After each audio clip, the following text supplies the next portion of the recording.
अचानक जमीन हिलने लगती है, तस्वीरें दीवार से टकरा रही हैं, कहीं से गड़गड़ाहट की आवाज आती है और फिर बूम, कानों को सुन्न कर देने वाला धमाका। धमाके की तरंगों से खिड़कियों के शीशे टूट चुके हैं और गाड़ी का अलार्म बज उठा है। आप डर के मारे डाइनिंग टेबल के नीचे घुस जाते हैं, पर फिर याद आता है कि आप जिस ट्रॉपिकल जंगल के बीच रहते हैं वहीं आसपास एक बड़ा सा ज्वालामुखी भी है। ऐसे में एक जगह रुकना ठीक नहीं है। जब थोड़ी शांति होती है, आप खिड़की के पास जाकर बाहर देखते हैं, पूरा आसमान काले धुएं से भर चुका है। फिलहाल लंच टाइम है। आपको शायद नहीं पता होगा, लेकिन सूरज पूरी तरह से ढक चुका है और अंधेरा छा गया है। पूरे शहर की बिजली भी गुल है।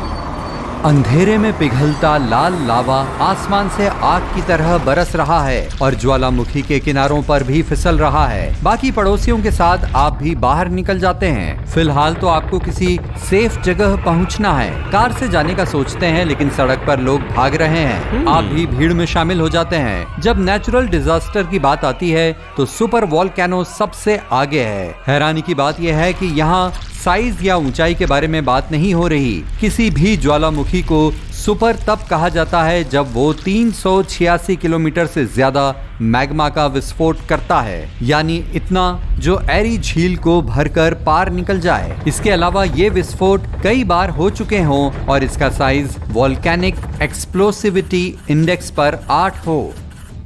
धरती पर सबसे ज्यादा एक्टिव ज्वालामुखी हवाई का माउना लोआ है। ये इतना बड़ा है कि रोड आइलैंड के पूरे राज्य समेत कईयों को कवर कर सकता है। आपने ऊंचाई से गुजरते प्लेन को तो देखा ही होगा, जो तकरीबन 30,000 फीट पर उड़ता है। माउना लोआ भी धरती से लेकर इतना ही ऊंचा है और इस हिसाब से इसकी ऊंचाई टेक्निकली माउंट एवरेस्ट से भी ज्यादा है, लेकिन फिर भी इसे सुपर वोल्केनो नहीं कहा जा सकता।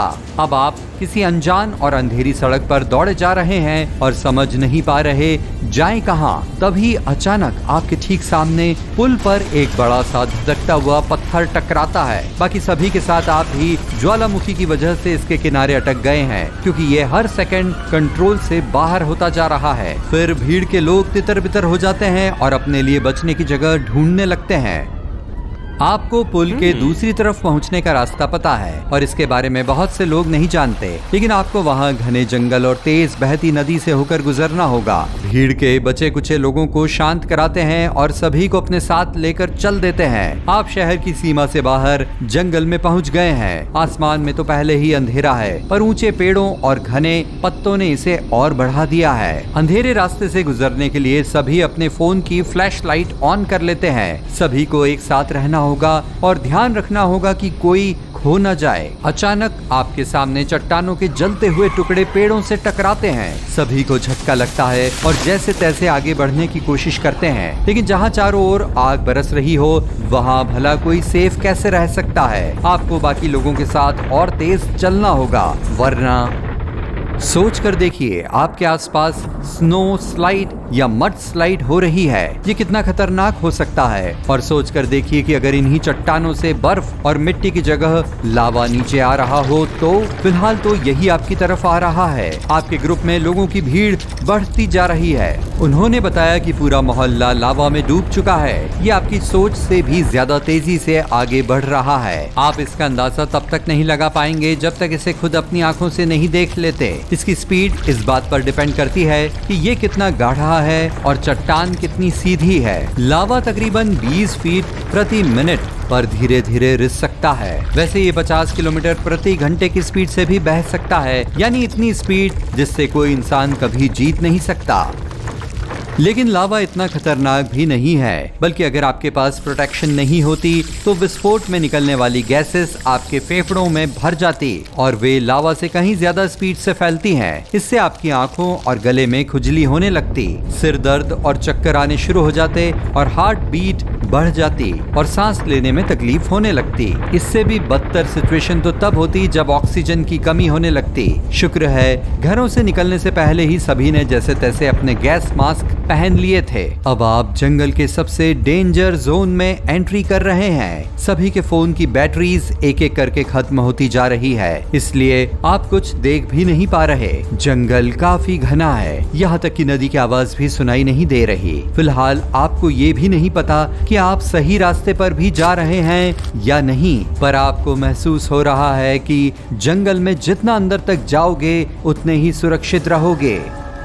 रास्ता कीचड़ से भरा है और बेलें आगे नहीं बढ़ने दे रही। तभी जंगल में किसी बड़े जानवर के भागने की आवाज सुनाई देती है। ये आप ही की तरफ तेजी से आ रहा है। किसी को तब तक कुछ समझ नहीं आता जब तक ये बिल्कुल आपके सामने नहीं आ जाता।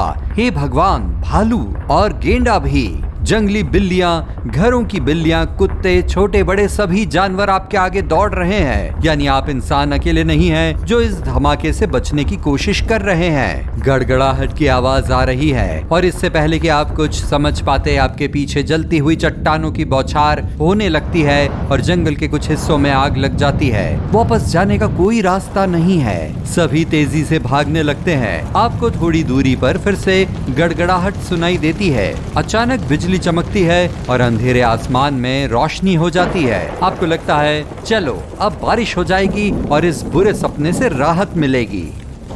लेकिन ये कोई आम तूफान नहीं है। ये तो इसी धुएं वाले बड़े बड़े बादल हैं जो आम बरसात के बादलों की तरह गरजने की एक्टिंग कर रहे हैं। खैर, आपकी किस्मत रंग लाती है। सामने नदी की आवाज सुनाई दे रही है। नदी के किनारे पहुंचते हैं और बीच में पड़े पत्थरों के सहारे दूसरी तरफ पहुंच जाते हैं। आप बस फिसलने ही वाले थे, लेकिन आपके ही ग्रुप में से किसी ने आपको पकड़ लिया। थैंक गॉड, बच गया। थोड़ी ही दूरी पर नदी का पानी झरने से होकर नीचे सपाट नदी में गिरता है, जहां बड़े बड़े पत्थर पड़े हैं। लावा की राख बर्फ की तरह बरस रही है और इसने ज्यादातर पेड़ों को ढक लिया है। ज्वालामुखी विस्फोट के बाद की राख इसकी सबसे खतरनाक चीजों में से एक है। आप पूरी तरह से भीग चुके हैं, लेकिन ये राख और धुएं से कहीं बेहतर है। बाकी लोग भी आपके पीछे हैं। अगली बात जो आपको पता है वो ये कि नदी भाप बन रही है, क्योंकि लावा इसके किनारों पर फैल चुका है और पानी में चला जाता है।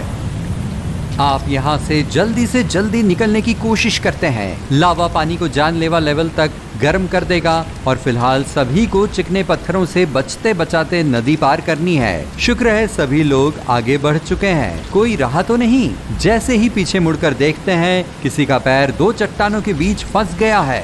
लावा नदी के पानी में मिलता जा रहा है। आपको भाप की गर्मी महसूस हो रही है। दौड़कर उसके पास जाते हैं और उसका पैर निकालने की कोशिश करते हैं, पर पैर तो हिल भी नहीं रहा। फिर एक व्यक्ति आपकी मदद के लिए आता है। आखिरकार समय रहते उसे बाहर निकाल लिया जाता है। आप और बाकी सभी लोग चलते चलते थक चुके हैं, पर आगे बढ़ते जा रहे हैं। तभी आपको मेन रोड दिखाई देती है जो दो टूटे हुए पुलों को आपस में जोड़ती है। सड़क पर दूसरे लोग भी हैं जो सेफली निकल गए हैं और यहाँ तक कि कुछ कारें भी हैं जिसमें जीवित बचे लोग भरे हुए हैं और इस जगह से निकलने के लिए तैयार हैं। ज्वालामुखी लगातार लावा उगल रहा है और पूरे शहर में फैल चुका है। जो कभी एक बसा बसाया शहर हुआ करता था, अब एक जलती हुई बड़ी सी झील बन चुका है। धुएं और राख के कारण प्लेन और हेलीकॉप्टर उड़ान नहीं भर सकते, इसलिए इनसे ट्रैवल करना सेफ नहीं होगा।